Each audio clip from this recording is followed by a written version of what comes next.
Hello, ladies and gentlemen, and welcome again to Syriana Analysis. I'm your host, Kevork Almassian. Thank you very much for tuning in to today's live streaming. I appreciate you all. One of the commentators say, "Why are we fighting? End all wars, peace for all." And one of the people who tried to stop the wars was Julian Assange. He believed his motivation was to stop the wars. And he believed that all wars in our recent times started with lies. So he said, if wars can be started by lies, then peace can be started by the truth. The title of today's video is, of course, about Hillary Clinton, because I have to name him the title something different than Julian Assange, because YouTube yesterday crazily suppressed the live streaming and suppressed the reach of the video because I'm speaking about Julian Assange. But I'm going, of course, to address the case of Hillary Clinton, who was interrupted and called out in Berlin by peace activists, including German Jews. I'm also going to address the Julian Assange case at the beginning of this live streaming. And at the end, I'm going to show you a video of Jackson Hinkle speaking why he supports Bashar al-Assad, and then compare his words with a guy called Sami Hamdi. He also had a different opposite opinion on Bashar al-Assad. I'm going to comment on both of them. So today I was on Russia Today, and they invited me to speak about the case of Julian Assange, and they hosted me for around 9.5 minutes and asked me some questions about this case. So if you are excited about this, at the beginning, I'm going to show you this interview, which I just received a few minutes before this live streaming. Let's take a look together. Let's bring in a guest now. Let's talk about this with Kevork Almassian, Middle East expert and Syriana Analysis channel founder. Many thanks for your time today. Really appreciate it. So day one of the High Court hearing in London, what are your expectations for the court's decision? It's a hard day. It's a hard day. I would like to start this conversation with you with the statement of Niels Melzer. He was the former UN rapporteur on torture. He said, the Assange case is the story of a man who is being persecuted and abused for exposing the dirty secrets of the powerful, including war crimes. It is a story of deliberate judicial arbitrariness. In my opinion, this is the most important case for free press and free journalism. Assange's main message and main motivation was to stop the wars by exposing the true motivations and motives of the invading powers. And after World War II, most of the invading powers were from the Western world, be it the United States or the UK, against Libya, against Syria, against Iraq, against Afghanistan, and different regions of the world. And he famously said, if wars can started by lies, peace can be started by the truth. And this was a terrifying project for the United States, because for the first time, the public can see the true motives of their politicians who are waging these destructive wars and spreading mayhem around the world and calling it spreading democracy and spreading human rights, etc. Therefore, if Assange is extradited to the United States, which by the way, plotted to poison him, to assassinate him, he is unlikely to survive the American dungeons, in my opinion. This means also the journalists around the world will receive the following message from the United States: behave, obey, or a similar destiny is awaiting you if you try to expose our crimes. And in our modern times, our states are formed by the legislative power, the executive power, and the judicial power.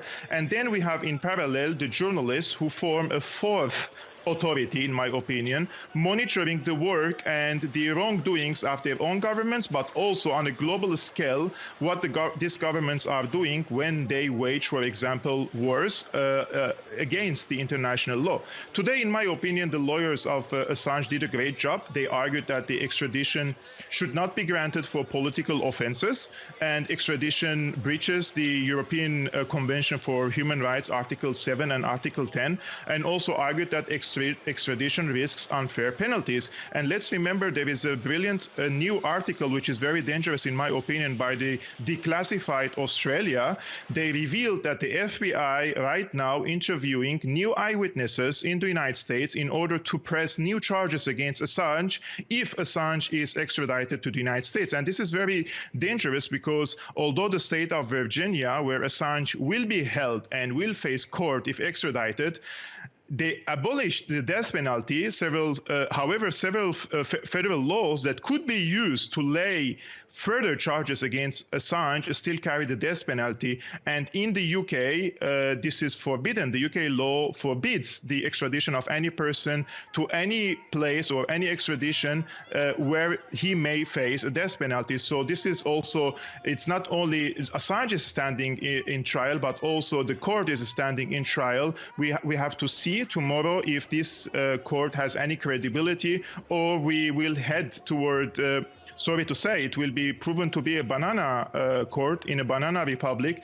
And we will face an extremely difficult times, because as a journalist, we have to know that if Assange is extradited, this is a terrifying scenario for us as journalists, because if you think about it, what could come next is a dystopian total surveillance and censorship world where, for example, Ursula von der Leyen in World Economic Forum said that the greatest threat facing humanity, according to her, is, quote, misinformation and disinformation, and not wars or climate change, which means they are paving the ground for dystopian times in front of us, where journalists cannot speak up their mind and challenge the narratives or the mainstream narratives, or government powers who are abusing their powers against the ordinary people.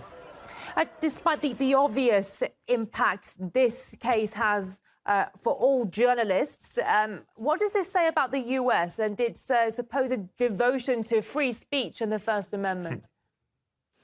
I mean, the United States stands naked in front of the world right now, especially in front of the journalists. There are thousands of journalists criticizing the United States, and these journalists do not agree with what Julian Assange did, especially in the United States itself, because this case sets a precedent that if you leak any information that you received from government sources that exposes the abuse of any government around the world, then you will be held accountable in a country that you have not even a national of. Julian Assange is an Australian, and he will be extradited to the United States. If indicted, he could receive a death penalty there, right? So the United States, for a long time, for us at least in the Middle East, we know that the hypocrisy behind the claims of championing human rights and democracy in our countries, we have seen what type of democracy they brought and exported to us. But for the Western public, this was also very important, especially the timing of this case comes when a genocide is happening in the Gaza Strip, and the United States is helping Israel in that.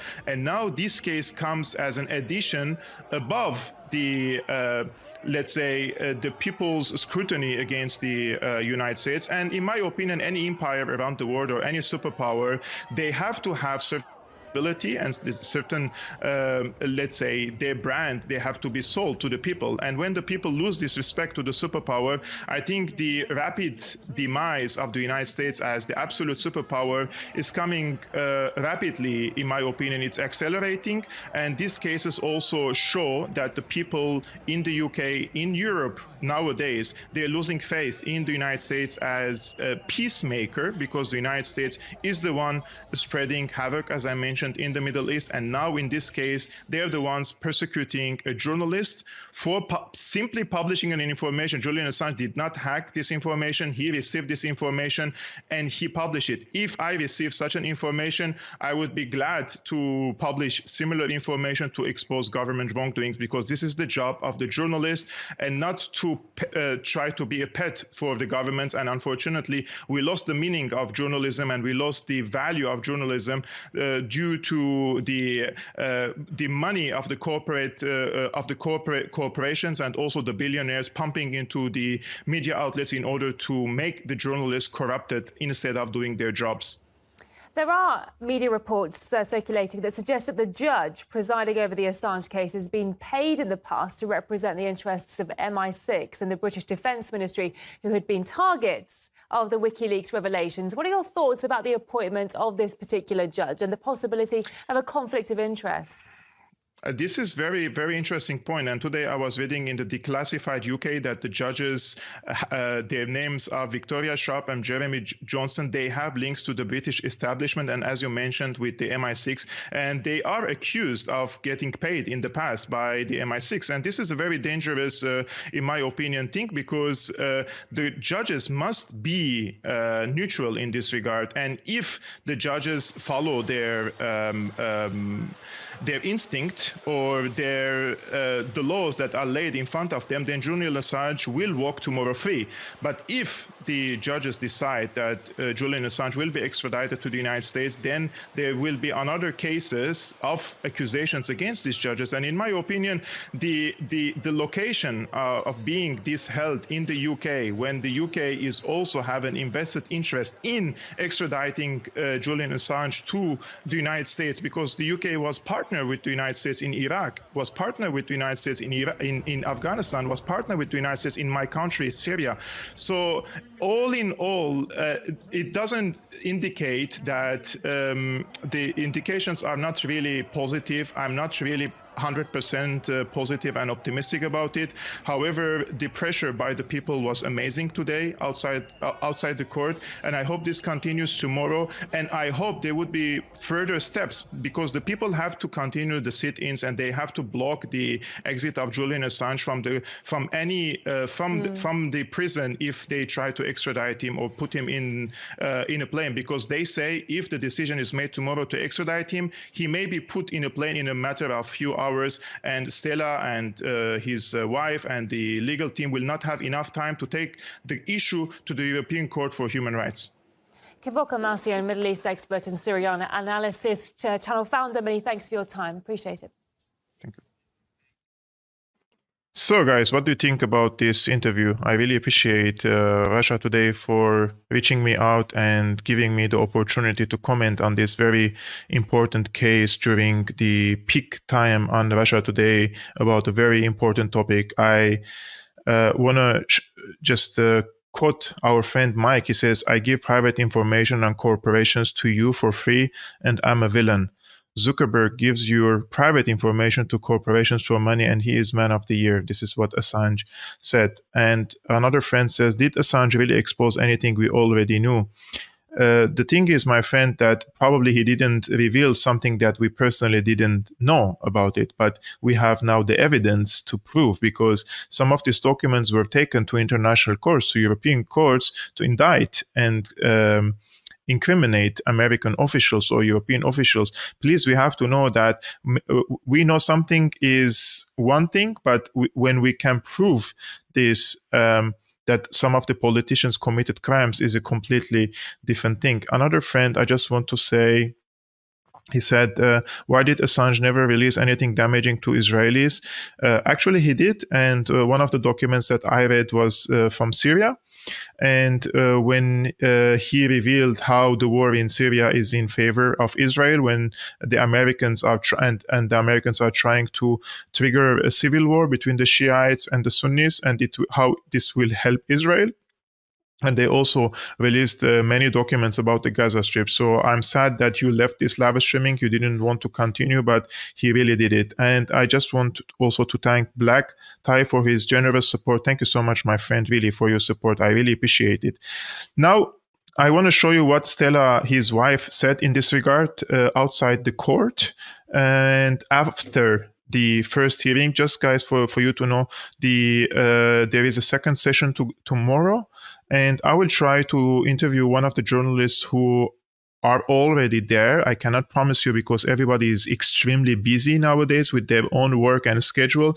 But I will try my best to secure a guest from London there in the court or outside the court to speak about this case. Let's see what's going to happen tomorrow. But this was the impressions of Stella Assange today after the first day of hearings. I just want to speak a little bit to you, because it's only a handful of us inside the room that actually can follow the proceedings. So I wanted to tell you about what was going on in there. We opened and we talked about Julian's political opinions and his political motivations. And they are clear and they're unchallenged, which is to expose state criminality. And what happens when you expose state criminality? The United States has taken a politically motivated prosecution against a journalist because he exposed them committing crimes. And so what's going on inside this courtroom is to determine how the extent of the cover-up. How is this court going to deal with this case? We heard that the case was only brought after the United States said that it would do anything to prevent the International Criminal Court from examining an investigation into US activities in Afghanistan. And of course, WikiLeaks evidence in the publication that Julian's indicted over are part of that case. WikiLeaks has been used as evidence in the European Court of Human Rights and other foreign courts to expose state criminality. And the United States is abusing its legal system in order to hound and prosecute and intimidate all of you. What's at stake is the ability to publish the truth and expose crimes when they're committed by states.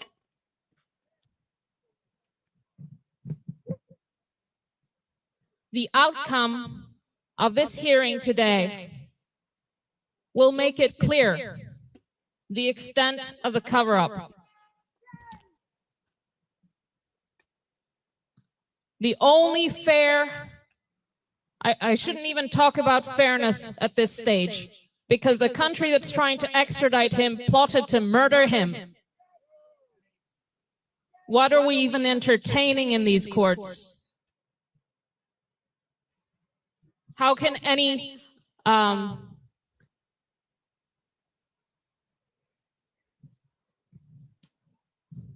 how can you even entertain this hearing knowing what we know? It's all on the public record. And yet it continues.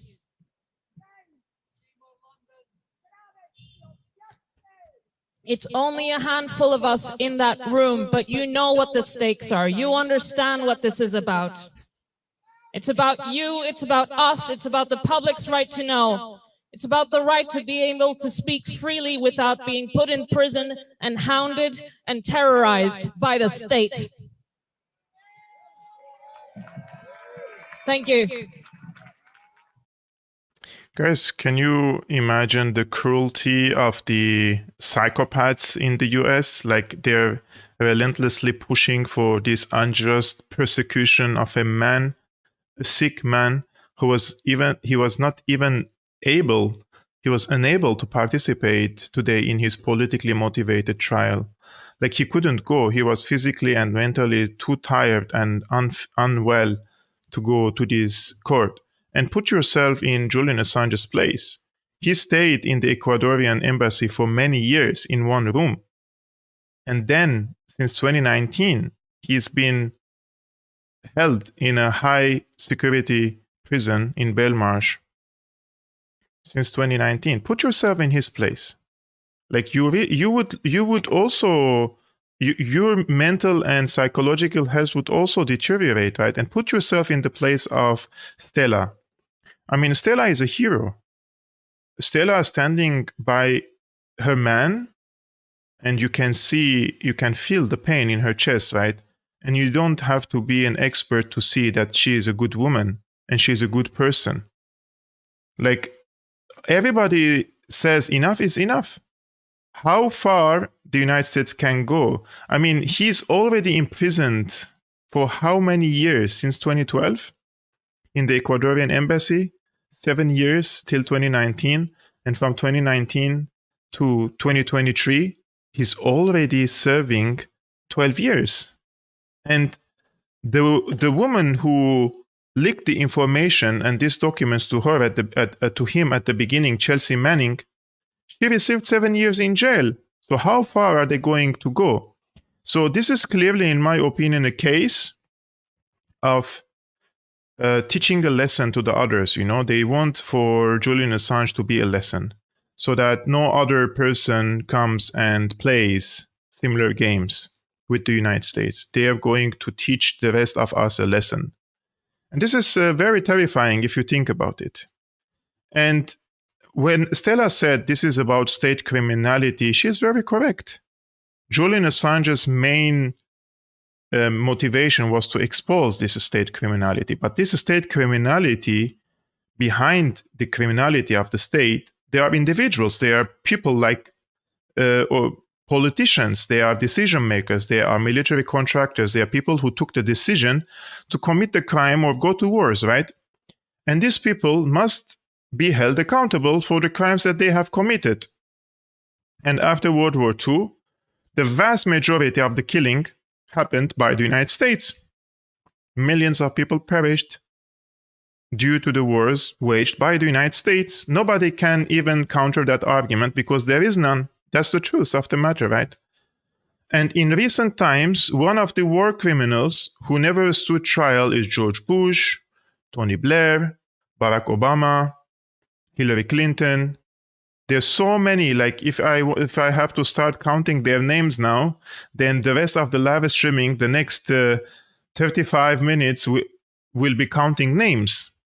So Hillary Clinton's emails were, somebody broke into her emails and sent the emails to WikiLeaks, and WikiLeaks published them all. And thanks to this, we learned from the emails of Hillary Clinton that they were working to cause a civil war in Syria between different religious sects in order to help Israel in the service of Israel. We also learned, thanks to WikiLeaks, that in Syria, Madame Clinton knows that Al-Qaeda and the United States are on the same side, right? Thanks to WikiLeaks, we learned that the alleged chemical attack in Douma was a hoax. We learned, thanks to WikiLeaks, there were tens of thousands of civilian casualties in Iraq that the United States tried to cover up, right? We have footage in our hands seeing the crimes. We have reports, classified documents that they tried to bury. So this is why they hate WikiLeaks. The concept of WikiLeaks. It's not like it's about Julian Assange. It's about the idea that you have someone who created a platform. Through this platform, we are able to change the way that politics work.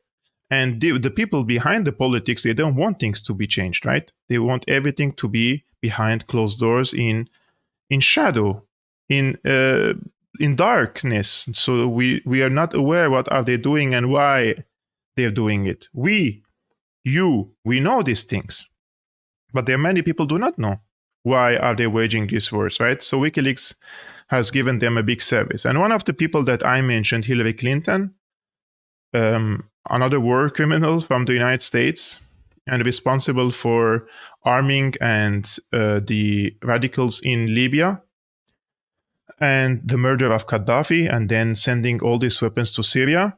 So Hillary Clinton, on the February 19th, so this was only yesterday, she was featured as a speaker at the World Forum organized by Cinema for Peace in Berlin. Imagine a war criminal is invited to speak in an event called Cinema for Peace. How upside down, what type of upside down world do we live in to invite Hillary Clinton to an event called Cinema for Peace? Imagine that. During her speech, Palestinians, Jews, and Germans united to denounce violations of international law and advocate for human rights and democracy. And I want you to focus also, I think it is the last guy, he has a kippah over his head, and he was a German Jew, and he confronted also Hillary Clinton. Take a look. I'm not shocked, because that's what happens in wars, but I'm deeply troubled by the high civilian casualties. It has a right to defend itself, but we also have to expect Israel to do everything. Israel is not defending itself. It's a genocide that you're paying for. And then you talk about women's rights? Are you serious? What women's right are you talking about? This is a genocide committed by the USA, the government that you're standing under, and now you're speaking Cinema for Peace. We are watching a cinema of genocide. We are a democratic country, and everybody's free to vote for the politicians that he wants to vote for. Excuse me, please. Can you please stop this? This is not the way to communicate. Trying to deny genocide you support. You talk about extrajudicial killings. You have been responsible for the killings of hundreds of Pakistanis. You have supported wars in Afghanistan, in Iraq, all over the Middle East. You are a war criminal. You are a hypocrite.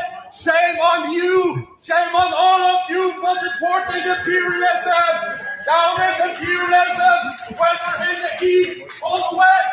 Free Palestine. Ceasefire now.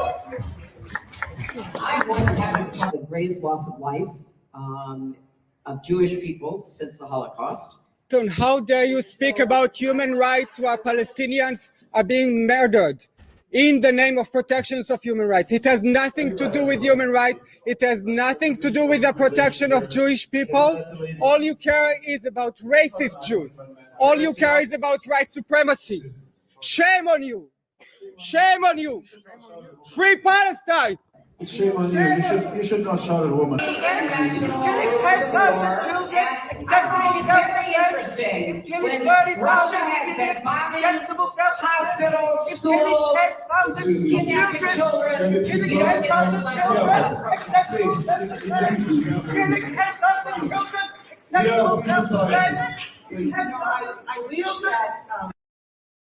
Guys, this is so like an ice over my chest when I watch people interrupt and call out people like Hillary Clinton. And if you watch the previous live streamings, and I invited Jose Vega from the United States, who started this trend of interrupting these politicians and public figures and calling them out. I think this is one of the ways, every time you see these people, guys, in any event, or you see them coming to your city, if you have a few bucks and you can secure a ticket and go, organize yourself with your friends and go. I would really encourage you to do that. This is a peaceful way of opposing and rejecting and objecting what do these people represent and what have they done. And you will be kicked out of the place, I understand that, but it's a great act of bravery, because the demonstrations and the protests happening in European capitals, for example, here in Berlin, let's say a few thousand people protest every week for Palestinians and for Gaza, but nothing changes. Because first of all these politicians are sitting in their homes or in their offices and they're not challenged directly. And it's just like, okay, you can walk and you can express your opinion and it doesn't change anything, right? So I would say that if you see these people anywhere, call them out.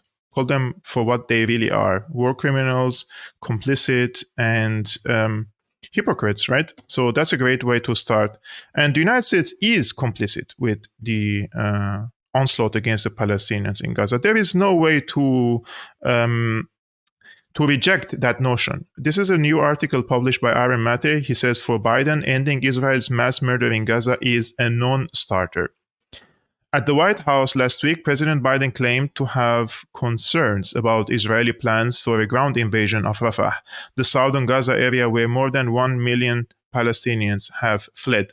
According to 3 U.S. officials, the Biden administration is not planning to punish Israel if it launches a military campaign in Rafah without ensuring civilian safety, Politico reports.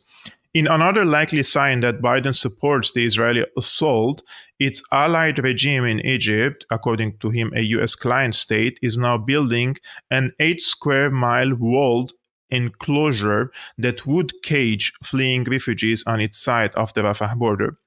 Biden's spokespeople have also relayed that Israel has his green light to harm Rafah's civilians.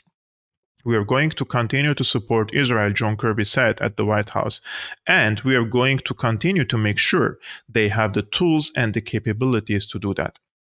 To supply Israel with the proper tools, the U.S. is rushing a new shipment of at least 1,000 bombs and related munitions. According to U.S. intelligence officials, Israel has used about half the 21,000 bombs supplied by the U.S. since October 7 attack. So the United States, since the October 7 attack, has given Israel 21,000 bombs, and they already used over 10,000 of them. over the Palestinians. And if this is not complicity, I don't understand what is it. So Israel's remaining stockpile would be enough for 19 more weeks, but just days if war breaks out with Hezbollah on the northern border. Israel's dependence on US weaponry gives the White House instrumental leverage to impose conditions on its conduct, including demanding an end to the Gaza assault. But instead of using that influence, this latest transfer is part of a broader effort by the Biden administration to speed the flow of weapons to Israel, the Wall Street Journal observes. To protect that speedy effort, the White House is pledging to veto yet another United Nations Security Council resolution calling for an immediate ceasefire. The Algerian proposed measure, UN Ambassador Linda Thomas-Greenfield declared on Sunday, quote, will not be adopted. So there is a new draft resolution going to be submitted to the UN, and they are going to vote. I think today at night. It's early morning now in DC, anyways. And the United States said that they're going to veto it. And despite the claims by the Biden administration that they don't want for Israel to go to Rafah, as I told you the last time, guys, this is just a face-saving statement from the Biden administration that they are against it. This is not only the war of Israel, this is also the war of the United States. And I was watching this brilliant video by Shahid Bolson. I don't know if you know him, guys. I just want to show you this 2-minute segment of his one of his latest videos. He says, America's genocidal veto expected again. And he says this is not only Israel's genocide, but also America's genocide. Now, the United States has already said that when the vote takes place on Tuesday, if the resolution is worded as it was originally proposed, that is, if the original wording is not changed, and the vote is called according to what Algeria wrote in that resolution, well, they said that they're going to veto it. They're going to veto a demand for a ceasefire again. And they're going to do that. They're going to refuse to allow the global consensus in favor of a ceasefire to be implemented while Israel is on the brink of launching a full-scale attack on the last parcel of land in Gaza that they haven't already decimated, Rafah. Israel is threatening to attack Rafah with over 1 million civilian refugees, displaced people, people who have fled from northern and central Gaza, escaping Israeli death and destruction, Zionist death and destruction using American weapons, American fighter jets, American attack helicopters, American bombs and missiles, and they're going to carpet bomb those innocent people who've been cornered in Rafah. And the whole world is demanding that Israel not do it. Everyone is telling them not to attack Rafah. But the United States is saying that if the UN orders Israel to stop attacking, then they'll veto that. In other words, the United States is going to tell Israel to go ahead. They're going to tell Israel to go ahead with genocide.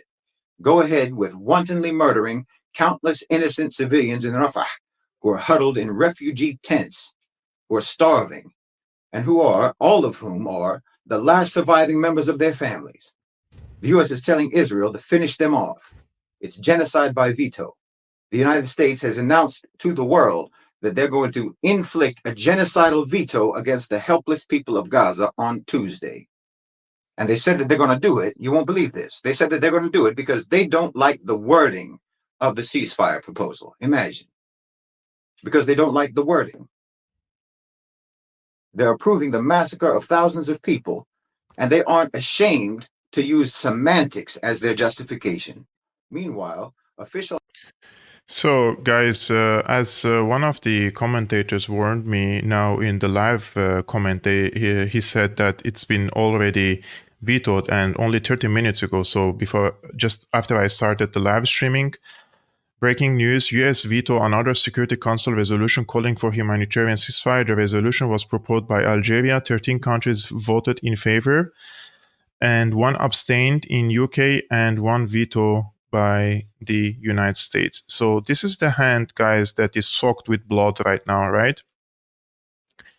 I just don't have any words to say about this case. Seriously, like everything that I said about the United States, and people accused me of being brutally biased against the United States. Everything I said turned out to be correct. It's a soulless, it is a psychopathic empire ruled by psychopathic and sociopathic criminals, inflicting just pain and misery everywhere around the world. And in any place that they dislike the politics or they cannot subjugate the people there, they just destroy and they consider the people flies. I have not seen anything from the United States in the Middle East, for example, in our region, but destruction. You obey or we destroy you.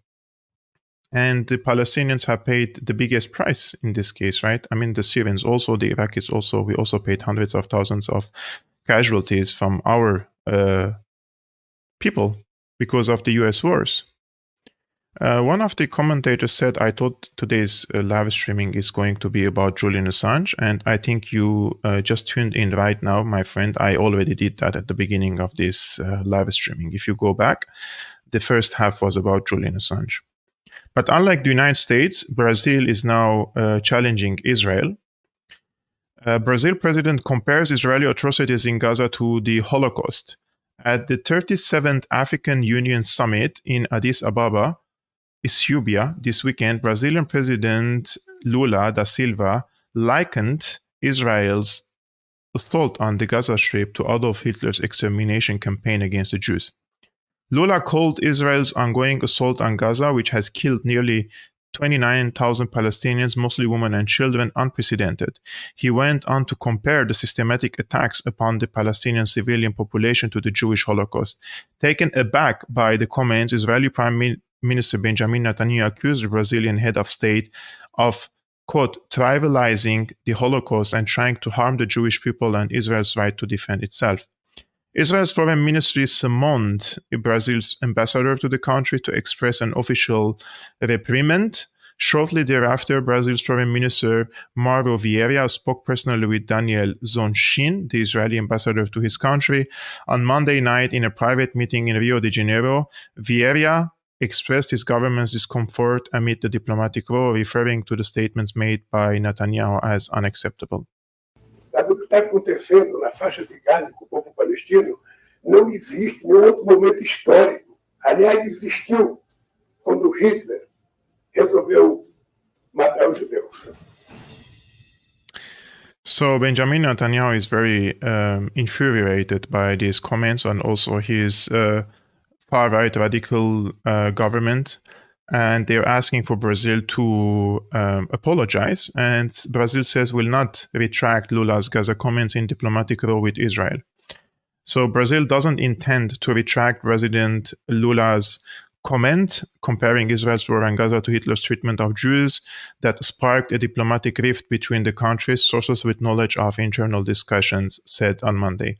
Are you guys, is there anyone from Brazil here or from Latin America? Could you explain to me why, for example, in Brazil and also in Argentina, in these two countries that I noticed, I'm not an expert, so I'm asking you, why, for example, Lula in Brazil is very sympathetic to the Palestinians, and his competitor, for example, Bolsonaro, is very pro-Israel. And also in Argentina, we can see that the current president of Argentina is like an Israeli more than the Israelis. Like, why is this radical opposite opinions, let's say? Why is that it's either like what Lula said or like very, very pro-Israel? What's the ground? What's the base of this politics? If you can, please let me know this. I would really appreciate it.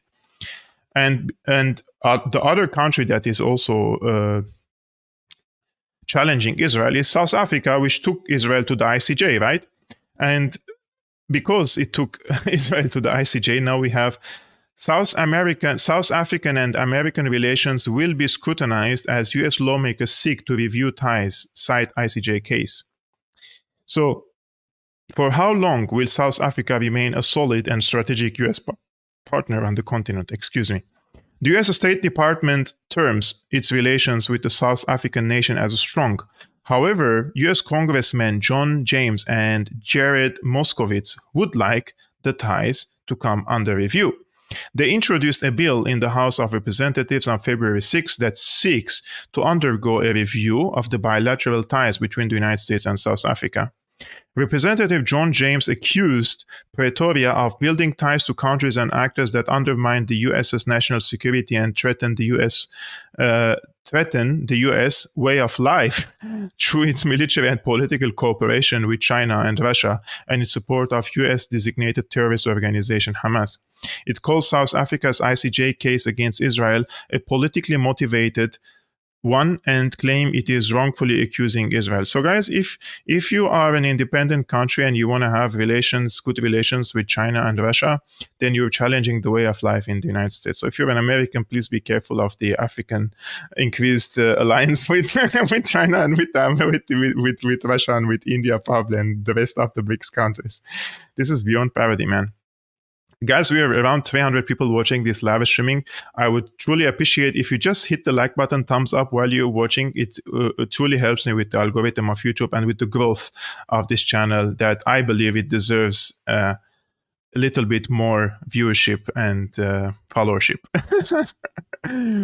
Now I will give you a small news.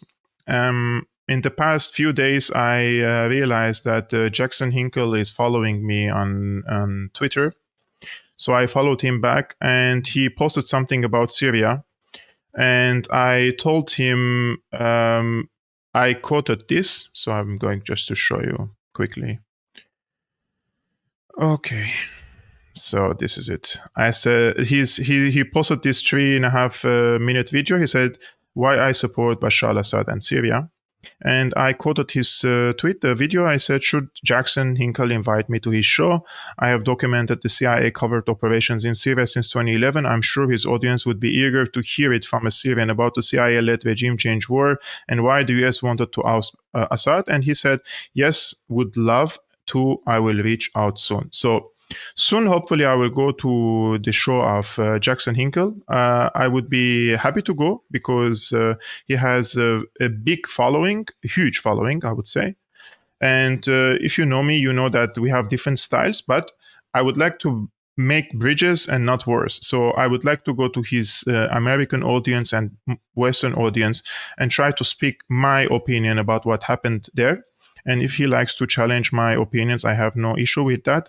And I just want to have my time to explain really why the Americans wanted to oust Assad and what are the sins that Assad committed, which are irrelevant for the United States and those are not the reasons that the Americans want to remove him, but for the sins that he didn't commit. This is what is my approach with Syria, my country, and I want to go and explain that on his show because he has also a big following from the pro-Palestine community. And there are some of these people hate Syria and Assad passionately. I don't know. I said it a few times already. They are Al Jazeera-ized or they have strong negative sentiments because Assad is a different religion or something. I'm going to, anyway, to detail these different opinions about this. But now I'm going to show you the opinion of Jackson of why he supports Assad and Syria. And then I'm going to show you an opposite opinion of Sami Hamdi. He was also recently on a podcast speaking about Assad. Let's take a look. I see Assad as fighting probably the biggest fight of all in the region. The problem with Syria is that a lot of the well-meaning people that were fighting for liberal democratic reforms, those movements were completely taken over by the extremists. And some people might be thinking, well, like, how did they take over the movement? It happened because people like al-Baghdadi and Jolani, who were in Iraq, felt as though the mission for establishing an Islamic State inside of Iraq failed, and they wanted to take that fight to Syria on the border of Iraq. Of course, the United States, the CIA had established rat lines for armed shipments in Libya and in the south of Turkey, and the press, Qatar, Turkey, the United States, the United Kingdom, and Saudi Arabia called the opposition moderate rebels, but they're actually Al-Qaeda, ISIS, and Al-Qaeda-linked groups like Hayat Tahrir al-Sham, Al-Nusra Front, Jaish al-Islam, all those groups. They committed horrific atrocities against the people of Syria. Their goal was wipe out all of the Alawites. They even said it on Al Jazeera. They said that the Alawites brought genocide upon themselves. It's even more troubling when you find out that Qatar, Turkey, Saudi Arabia, and the US were all funding and arming the opposition. Israel also armed the opposition and provided them with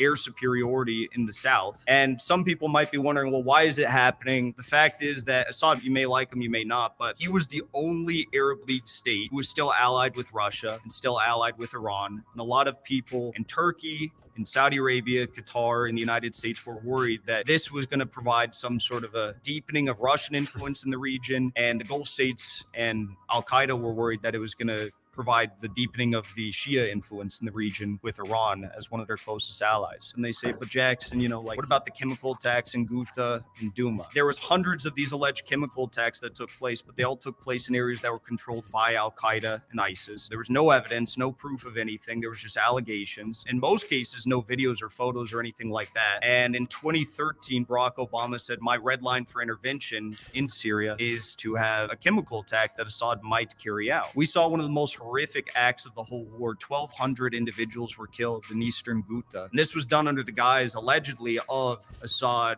carrying out a sarin gas attack on the people there. But it seemed to be James Clapper, Barack Obama, Seymour Hersh. They all found that it was actually a sarin gas attack that was committed by the moderate rebels. But when I saw that they were killing hundreds, thousands of people in the name of a false flag attack to try and stop Russia's influence in the region, that was crazy to me. Assad is still struggling against the Western imperialism. ISIS would have taken over Damascus had it not been for Russia. Russia came in 2015, and John Kerry, who was Secretary of State in the Obama administration, was recorded in a secret recording saying that ISIS was running rampant. If it wasn't for Russia coming in, ISIS would have taken over Damascus and slaughtered many of those religious minorities that you mentioned inside of Syria. It would have been a bloodbath. And Russia was actually triggered to come into Syria because Israel and the United States were backing the moderate rebels. 1/3 of the country in the Northeast is still controlled by the United States and the Kurdish allies. They're stealing oil, they're stealing bread. People are starving in Syria. They don't have access to their raw minerals. Petroleum in Syria is the most expensive out of any place in the world. That shouldn't be in a country like Syria that has ample oil. I just don't understand how anyone could condemn a man who is fighting to get his country back, and he actually proved to be quite successful. So this was on Propaganda and Co podcast. And I'll be very honest with you. I have different style than him. Sometimes I dislike the way he presents his ideas, as some of you were already saying. He has ego, provocative. I don't really care about these things anymore. I just want to build bridges with the American people, and I want to reach more to the American people, because the main reason for the pain and the suffering in my country is coming from the United States, not from the people, but from their politicians. I want more Americans to know. So his platform is huge, big, and I would really appreciate it. And I will appreciate if he invites me, and when he invites me to his show, to speak from a perspective of a Syrian, because in the past 12 years, guys, they gave platform to many Syrians. You can see loud Syrians all the time on BBC, CNN, MSNBC, NGOs, events, conferences. But if we want to quantify these people, they're probably very active, 500 to 1,000 people. The vast majority of them are on a payroll. Yes, they're on a payroll. They are either on a payroll of an NGO supported by Hillary Clinton foundations, or on George Soros's foundations, or NGOs or media outlets that are funded by Qatar. Those are not objective or fair or neutral Syrians. And yeah, probably politically they hate Assad, but at the same time they have an invested interest in Assad leaving the power, and they don't tell you the entire truth. And in my perspective, that Assad had to fight back this regime change war. And if he left the country in 2011 and left us alone, facing these sectarian death squads supported by the United States, the CIA, I would have called him a traitor. So I don't care who is the president of Syria. His name is Bashar, his name is Abdullah, his name is Muhammad, his name is Omar, his name is George, his name is Kevork. I don't care.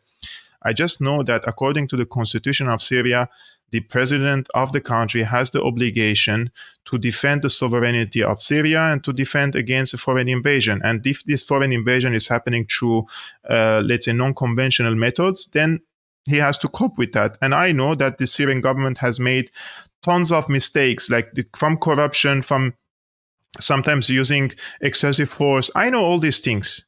And I see the bigger picture of what Syria could look like if he leaves the country or he stays in the country. This is just how I calculate things. And I see that the first priority should be for the Syrians and for the people of the world to get rid of the bigger tyranny, which is global tyranny imposed by the United States, before discussing the smaller tyrannical political entities in any of the Arabic countries or in the neighboring countries. This is how I see things.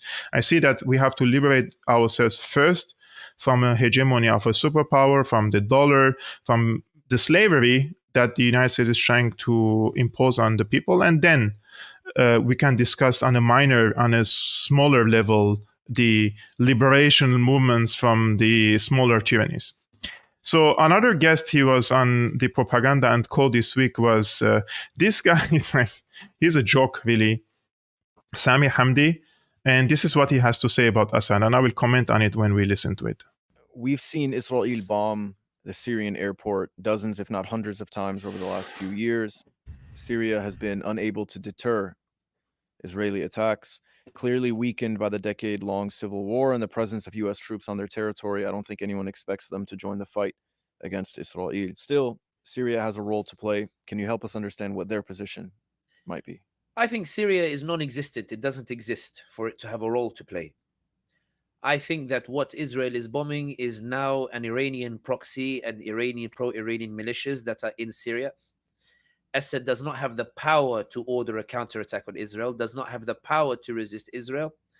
When Israel is bombing Syria, it believes it's bombing Iran.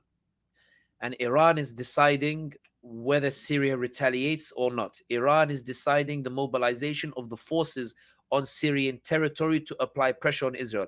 Assad is out of the picture, impotent with no power whatsoever to do anything. On the contrary, Assad is more focused on Idlib and bombing Idlib.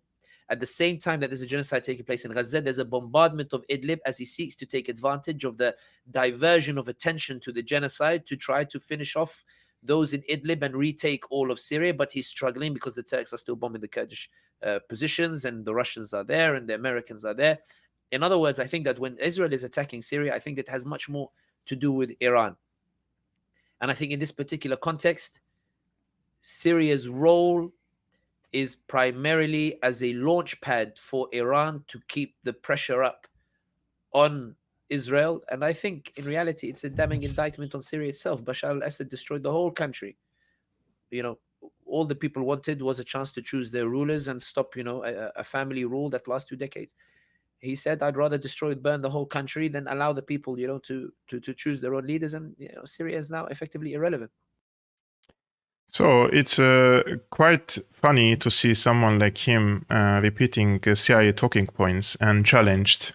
And I also commented on this podcast, said that I would like to debate him, Sami, on the same podcast. Let him invite me and him, and I want to discuss with him. First of all, one of the things that many in this Arabic and Islamic world have been suffering from in the past 12, 13 years after the so-called Arab Spring is that their minds are infected with, their minds are colonized. If the United States is an ally with someone and they subjugate their ally, it's either my way, like they impose their will on their allies. They think that if Syria is allied with Iran, Iran operates in a similar way with Syria. They impose their will. In Syria, guys, there are a few hundred Iranians maximum. Like their number doesn't exceed probably 300. And their advisors, security and military advisors, their main goal is to rearrange the Syrian position on the security level and reconstruct the army and train the army on certain Iranian weaponry. And also, it's a route for weaponry to Hezbollah. So why is Israel bombing Syria? And why 99% of the casualties in Syria are from the Syrian army soldiers and not from the Iranians? If Israel is bombing Syria and by bombing Syria, by extension, it's only bombing Iran, then why the 99% of the casualties are not Iranians? Why the air defense systems are all operated by the Syrian army? And why, as we speak, there are few rockets flying from Syria on the occupied Golan Heights? And why the Israeli occupation forces do not dare to penetrate the airspace of Syria? All the shootings and bombing of Syria from the Israeli side comes from either the Mediterranean regional waters or from the Lebanese airspace or from the occupied Golan Heights. They don't penetrate the airspace of Syria because the last time they did in 2018, their air force was gunned down. Their F-16 was shot down. So why Israel is bombing then? Let's suppose Iranians are occupying Syria as he claims. Because look, maybe you guys are not really involved in this, but I personally, because I understand Arabic and I'm been into this a lot, reading and checking comments and stuff, these people hate Iran more than they hate Israel. And this is mostly because of sectarian hatred. They are very radical people. They believe in a Muslim Brotherhood ideology. And they consider Iran the enemy. And if we see what happened in the region in the past decade, 2, 3, there was a consistent attempt by the United States and by Israel to create a new enemy for the Arabic people and for the Muslim people, and especially for the Sunni Muslim people, that your enemy is Iran and not Israel, right? So when the war started in Syria, I'm going to prove to you this. All these radical clerics, they declared a jihad against Syria, right? And tens of thousands of multinational terrorists from all around the world joined this jihadi holy war against Assad because they wanted to remove this infidel, Alawite, Shiite, blah, blah, blah, blah, blah regime. It's the same literature of Sami, right? But when the war now erupted in Gaza and there is an active ethnic cleansing happening there, where are all these so-called jihadists to go and wage a jihadi holy war against the Israelis, right? I forgot. Those so-called jihadists were receiving medical treatment in Israeli hospitals in the Golan Heights. Those rebels who wanted to end the family rule in Syria, they were receiving cash and money and receiving intelligence support from Israel, from the United States, from Qatar, right? That's the bitter truth, that these people, if I debate these people, they would lose big time. There is no way for them to debate about with facts. And every single word that I say, I can bring you the document and the evidence and the proof for that. So I really hope that this podcast invites me, like Jackson Hinkle promised me that he will have me on his show. And let's have a debate and see. And I'm not here to prove, like say, I proved my point. I'm just here to lay my ideas. I'm going to leave that for the people to judge if I was making any logical arguments and making sense, or he was making any sense. But till then, guys, tomorrow is going to be the last day of the hearings against Julian Assange. I will continue following it, and we will cover that tomorrow, 5 p.m. Central European Time, 11 a.m. Eastern American Time, so stay tuned. And please, before you leave this live streaming, guys, it's very important, hit the like button, smash it, as the YouTubers say. And please become a patron to support my independent work. You can see the link is scrolling on the screen, patreon.com/Syriana Analysis. And I will see you tomorrow, the same time. Salam.